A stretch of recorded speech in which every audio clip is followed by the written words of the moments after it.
దేశ ఇంధన రంగంలో మరో చారిత్రాత్మక అధ్యయనానికి రాజస్థాన్ వేదికైంది.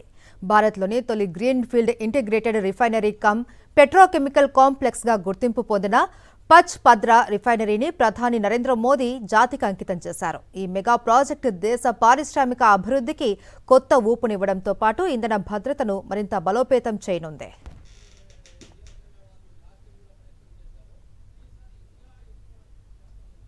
రాజస్థాన్లోని బలోత్రా జిల్లా పచ్ పద్రాలో నిర్మించిన హెచ్పీసీఎల్ రాజస్థాన్ రిఫైనరీ దేశంలోని అత్యంత ప్రతిష్టాత్మక ఇంధన ప్రాజెక్టుల్లో ఒకటిగా నిలిచింది.